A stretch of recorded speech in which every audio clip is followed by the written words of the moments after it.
In some places, people found it interesting. In some places, people found it very scandalous. So actually, there are good stuff and also bad stuff. In any document, we can expect good and bad. So anyway, most of the times, many environmentalists have criticized it negatively. Very bad. Many people think it is very bad and it's going to have a very bad impact on the environment. Only few people, they found benign elements, good elements in this document. So in this reflection, we are going to compare the writings of Pope Francis in the document Laudato Si. Let us compare to EIA. Does it fulfill the expectation of Pope Francis? And where is the confrontation? Where is the flaw? Where are the red flags? All these things we are going to see maybe in another 10-15 minutes. They have given me 20 minutes. I hopefully can finish it before that. So in the context of Laudato Si, a critical reflection. Actually in Laudato Si, paragraph number 35, and from 182 to 188, altogether only 7 paragraphs, Pope is directly addressing about environmental impact assessment. It's amazing. Pope is not leaving out anything. He integrates everything in these 7 paragraphs. I have already sent you the document and also the PowerPoint for your investigation. If you didn't see them, maybe later on.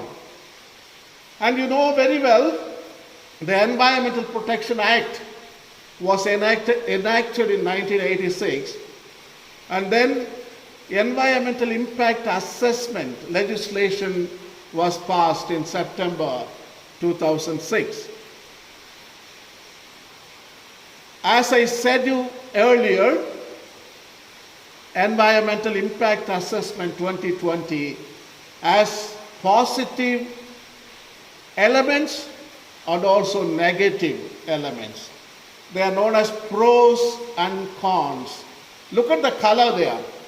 I put green for pros. I put cons, the red color. The colors signify the goodness and the badness.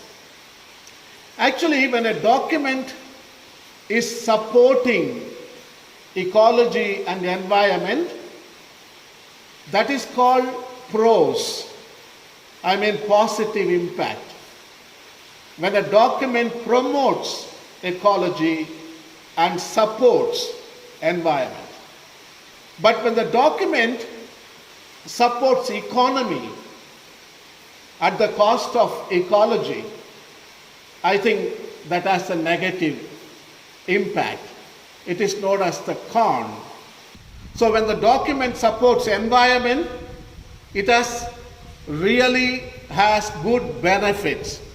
When the document supports economy, I think it's going to have negative impact.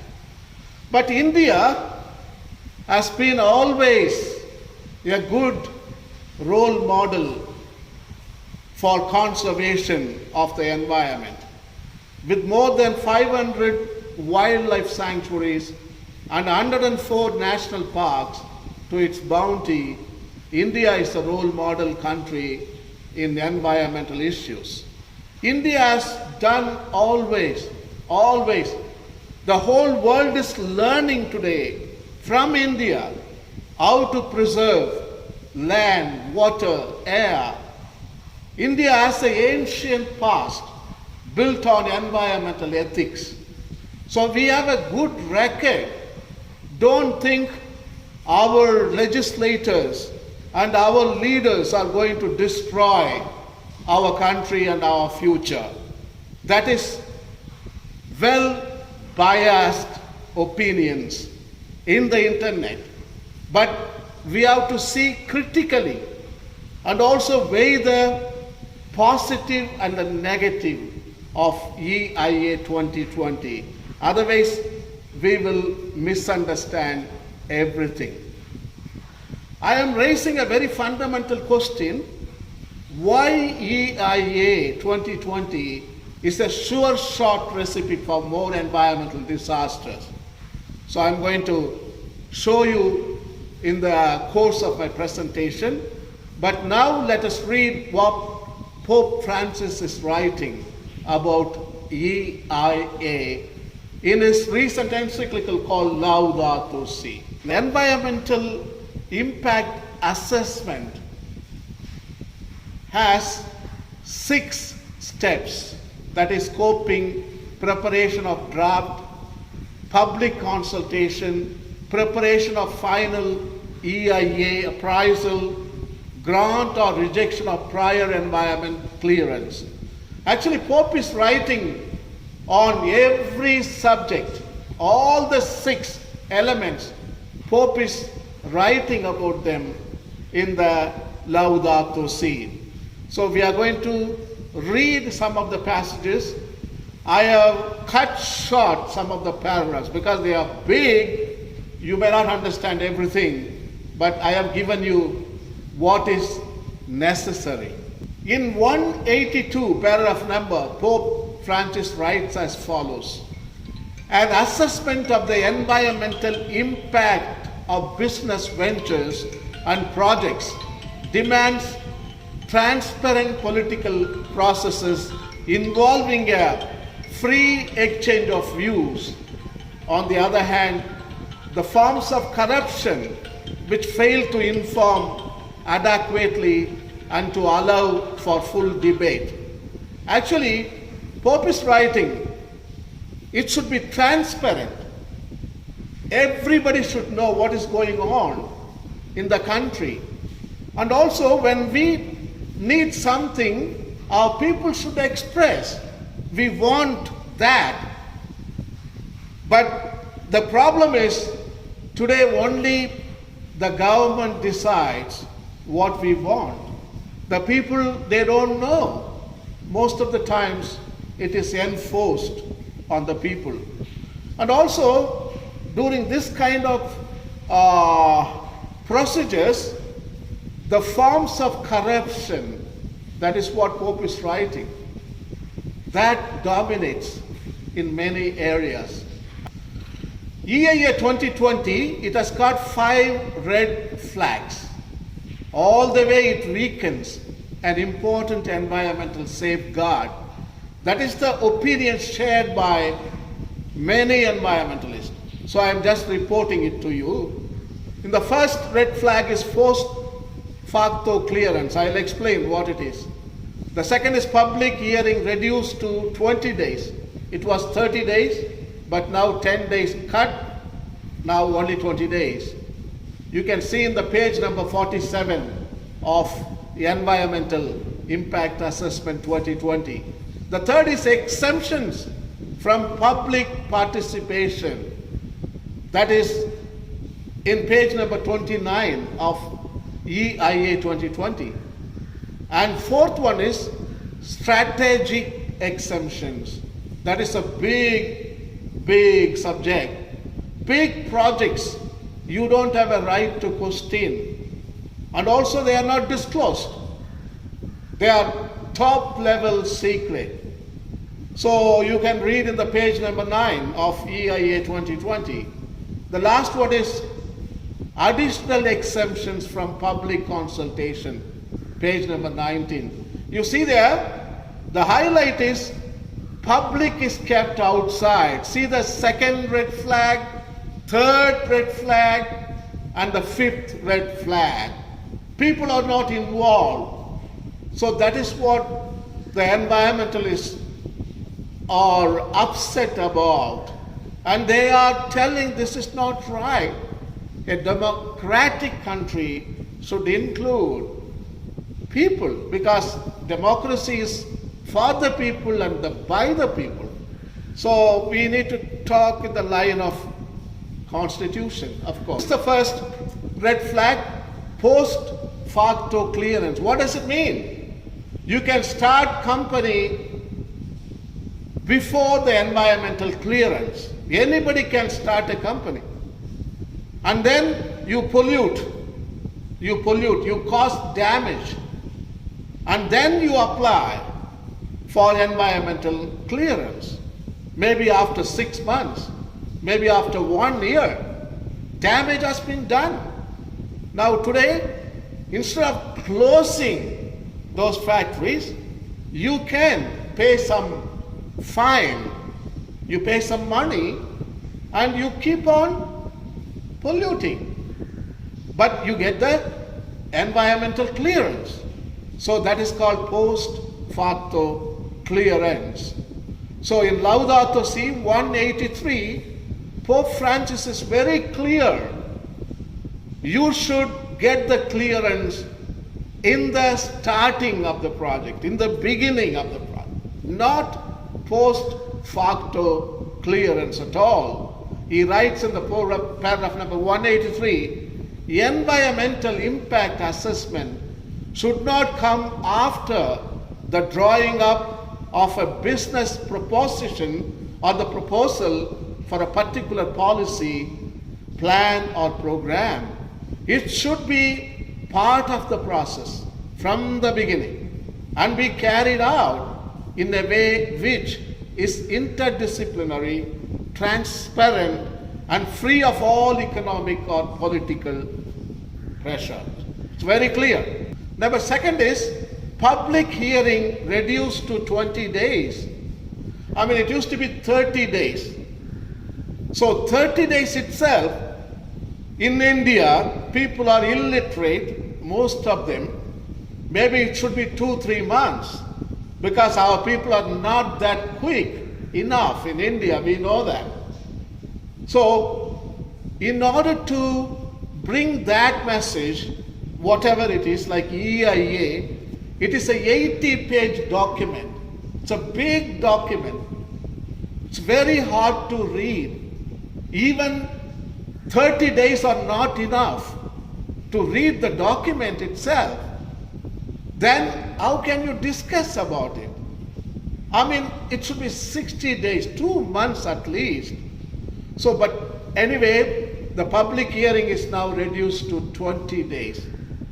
The people on the government side, they are telling us that 20 days you have to really submit the report. Otherwise, the companies, those who are going to invest in the land, they don't have time. They will go to some other country and invest. So we are going to lose the companies. So that is the argument is put forth.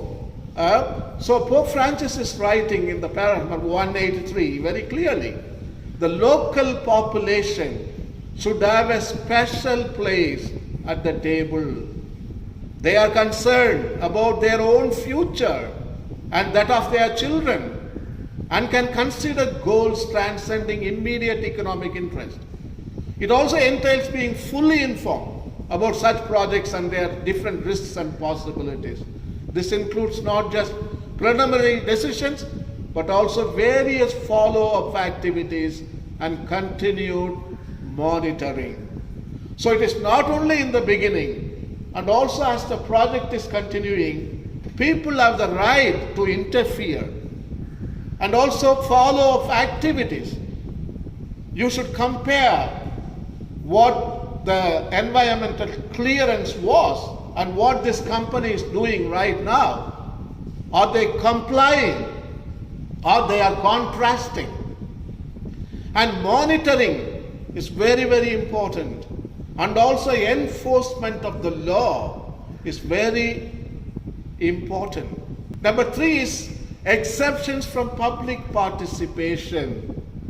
You see, in the document EIA 2020, when some company pollutes, the document says that public, they have no right to complain.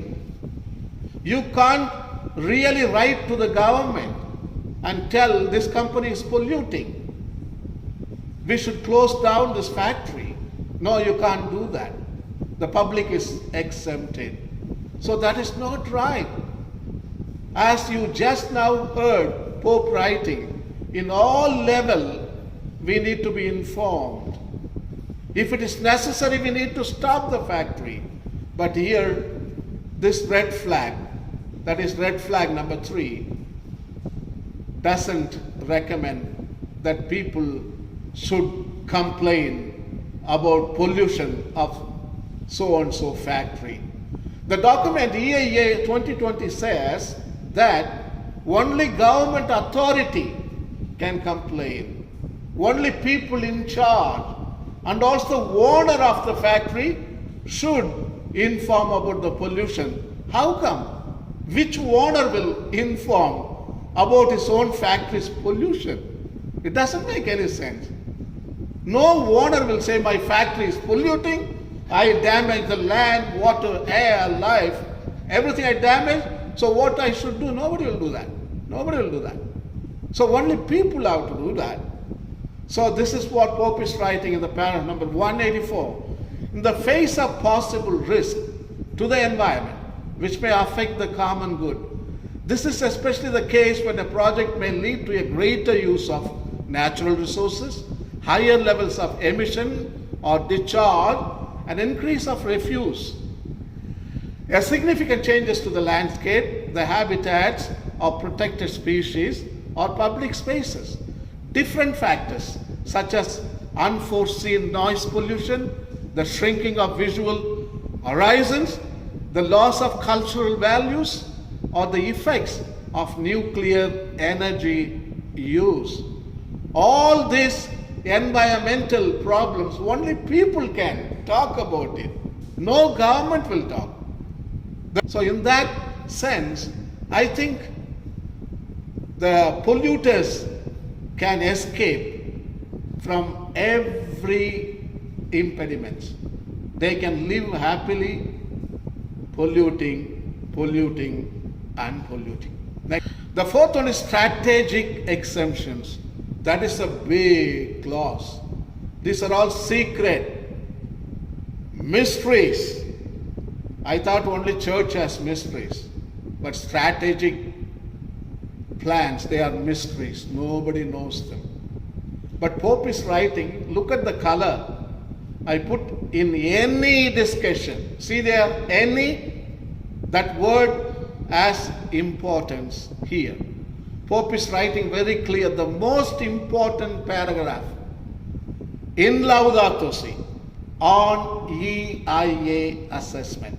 This is the best paragraph, very important paragraph.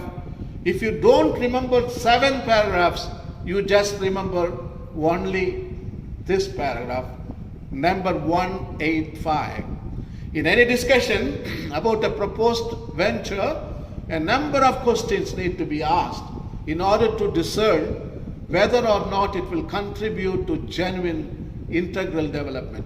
What will it accomplish? Why? Where? When? How? For whom? What are the risks? What are the costs?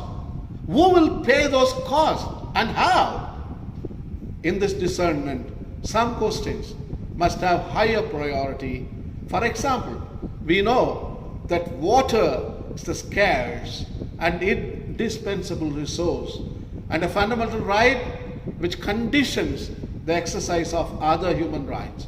This indisputable fact overrides any other assessment of environmental impact on a region.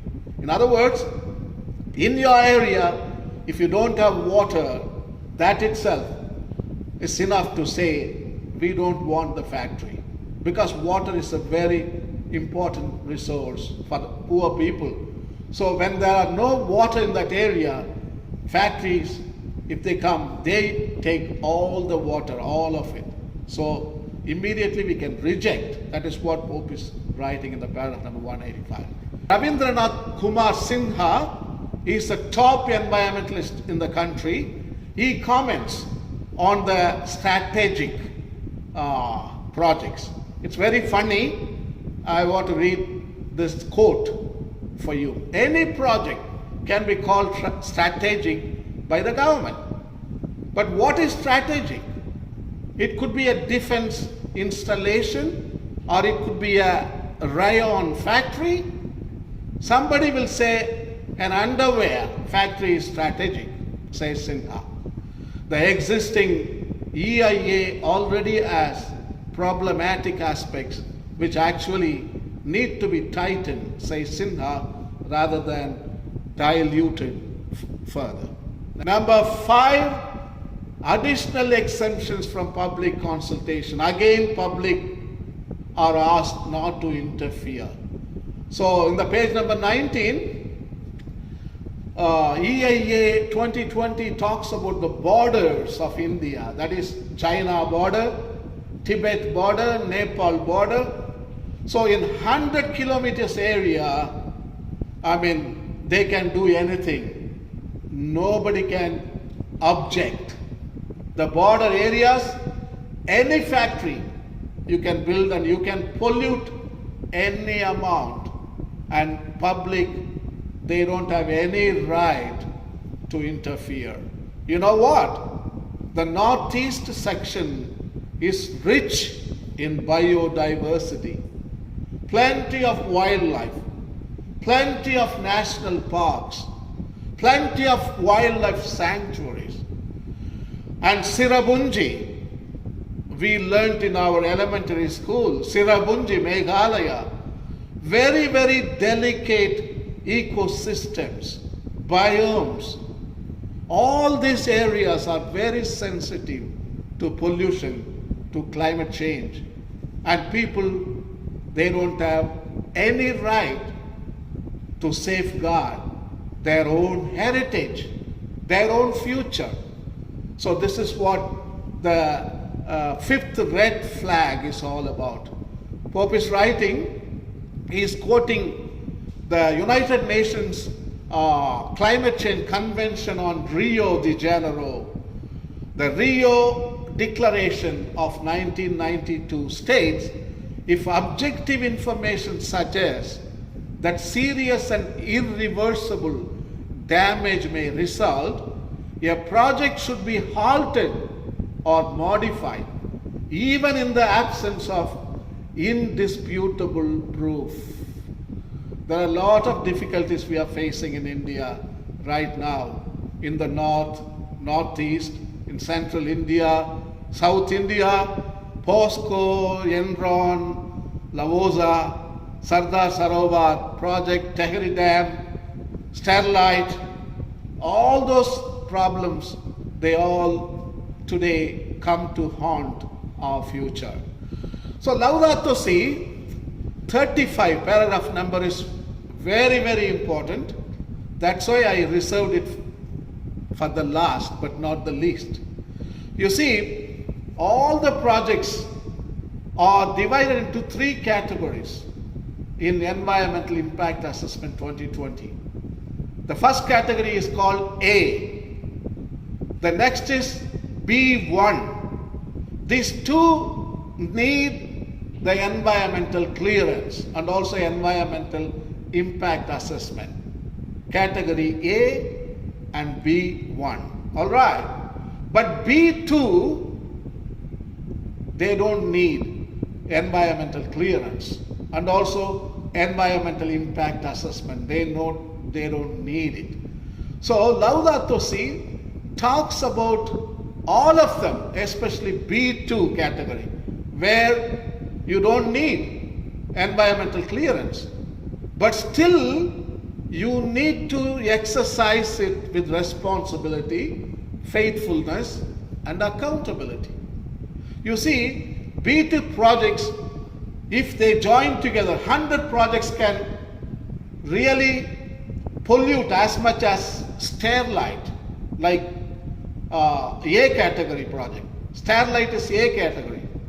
One factory can pollute probably 10,000 tons of carbon, let us say.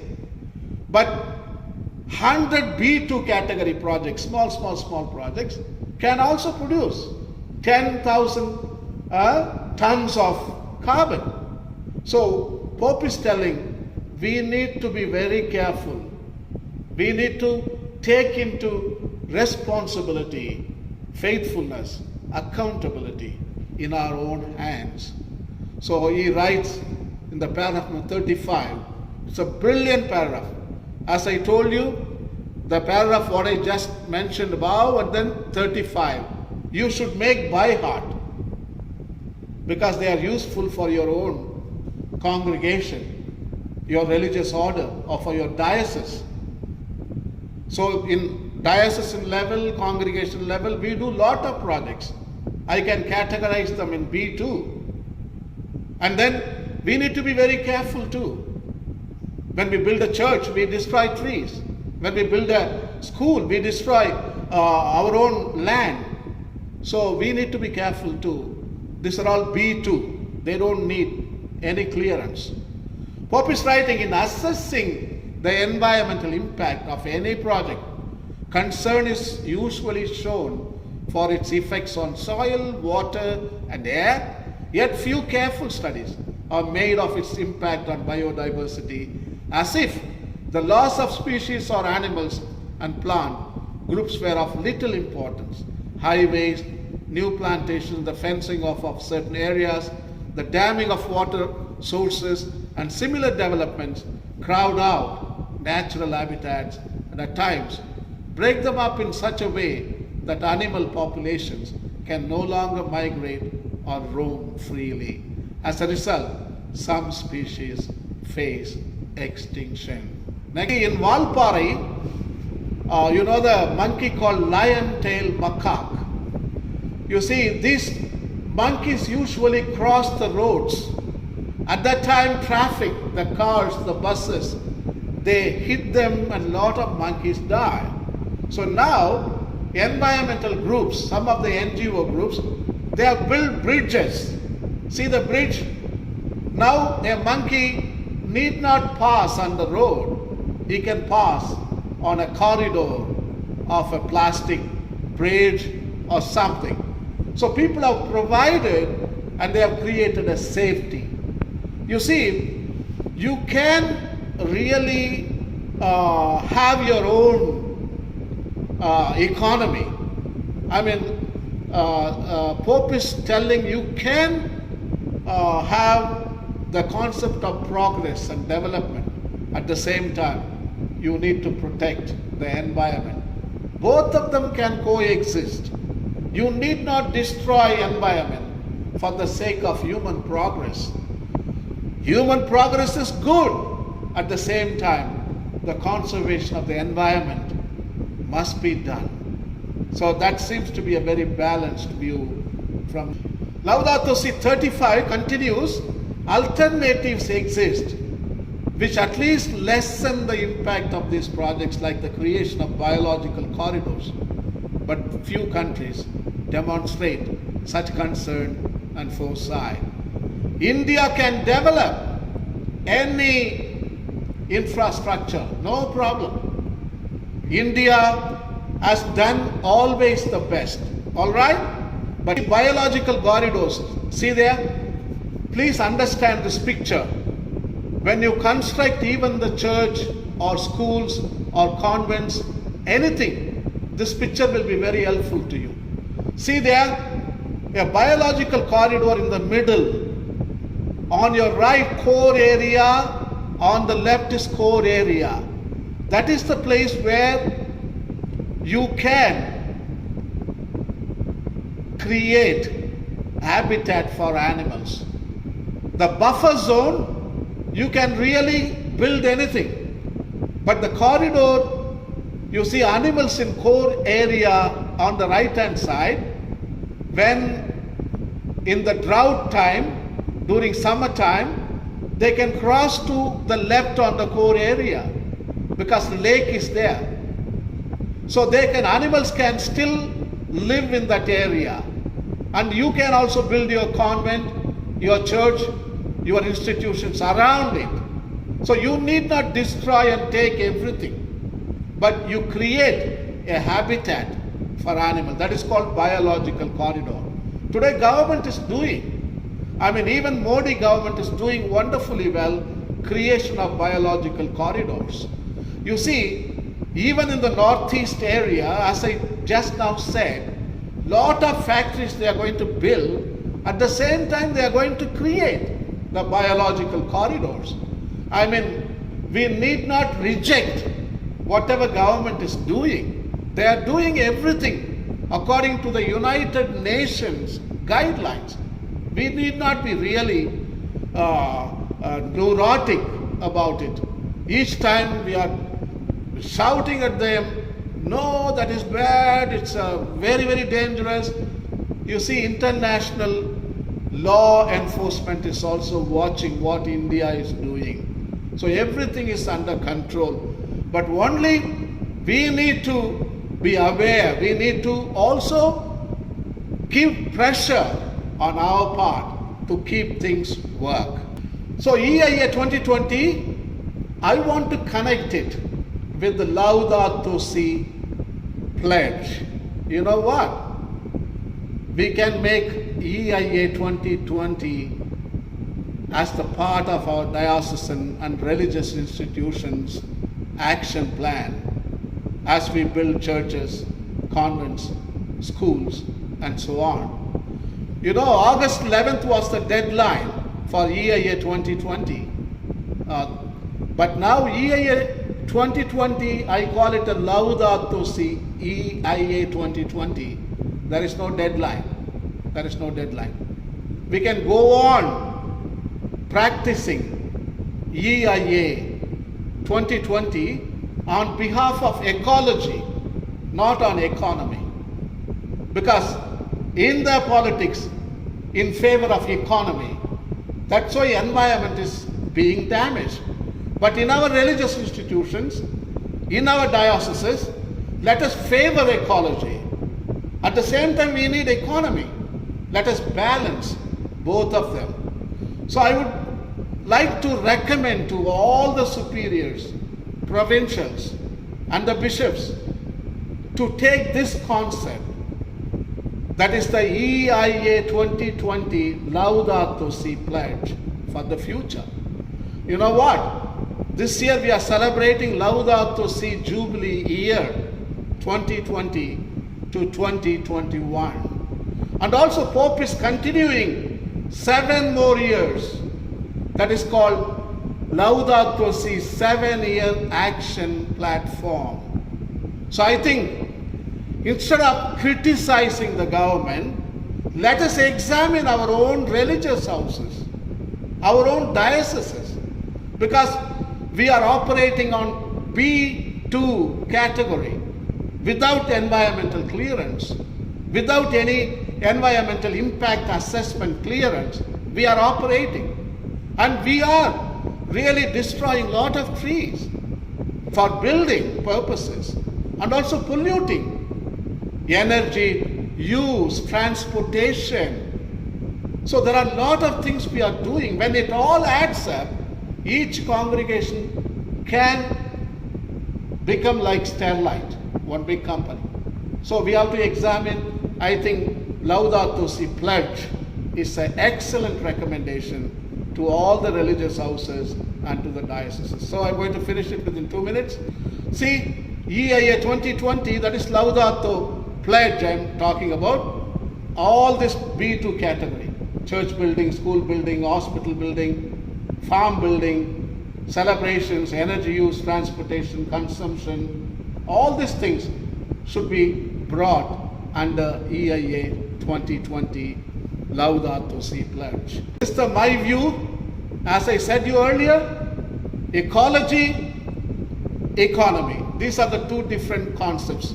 If you favor ecology, I think there will not be any damage in the future. When you favor economy too much, especially high economic growth, medium economic growth, those two are dangerous. Those two are very, very dangerous. Actually, EIA 2020 is supporting high economic growth, medium economic growth. If you go for low economic growth, I think problem is over. I think we are supporting ecology and we get the balance. Pope is writing, this does not mean being opposed to any technological innovations which can bring about an improvement in the quality of life. But it does mean that profit cannot be the sole criterion to be taken into account. And that when significant new information comes to light, a reassessment should be made with the involvement of all interested parties. So I think the Laudato Si 184 is telling to work for the common good, not for the self-interest. So EIA 2020, lot of self-interest. The motive is self-interest. It's not for the common good. So that is the concluding remark I want to make. The culture of consumerism, which prioritizes short-term gain and private interest, can make it easy to rubber stamp authorizations or to conceal information. Self-interest versus common good. So what we need is common good. The last three red color remarks, I want you to see that. Law enforcement is absolutely necessary in EIA 2020. And the failure of ethics, we need to really admit. There is no truth, there is no value, there is no ethics, there is no righteousness. So we need to resort to the life of ethics. And also the final remark I would like to give you is, EIA 2020 should be applied to India as a whole. That is my humble remark. It's at present EIA 2020 is applied for a project or a company. But I want to apply EIA 2020 for the whole of India. Is India worthy of opening so many factories? Is there enough water? So we have to apply this law to safeguard India as a whole. So our land is not enough. Our water resources are not enough. Our air is polluted. So at present we need to ask, why factories? More factories we are adding. Maybe EIA 2020 should stop all the factories, the invasion of foreign investment, because there is no place in India. Because India is exhausted. India is facing a desertification. This is not the time to bring out factories, because there are no resources in India. So that's why I'm telling, let us apply EIA 2020 to India as a whole and slowly take all the factories out and clear the land, the water bodies, and save the resources for the future generations. In other words, let us favor ecology and the environment. Let us reduce the gross domestic product. Let us come down from high economic growth and let us favor the low economic growth, and let us save the future. Let us save the resources for the future generations. I want to, we have a plan here. You know Tata groups, the Tata companies. The Tata companies, they work out very well. With ethics, they function in India. I think the model is available.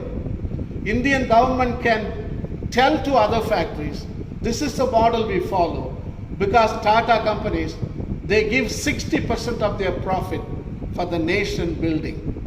I want to repeat it. Tata companies are donating at least 50 to 60% of their profit for the common good of India. So when a beautiful plan is already available, this thing they can recommend to all the companies when they invite to India, the problem is solved. The India would find progress, development, and good future. The last one. This is the famous Jairam Ramesh, the former environmental minister. I want to conclude a quote from him. The senior Congress leader pointed out that the changes were not based on research, and added that the draft was the result of an attitude that sees environmental regulation as an unnecessary regulatory burden and not as a means to ensure welfare of people and sustainable development.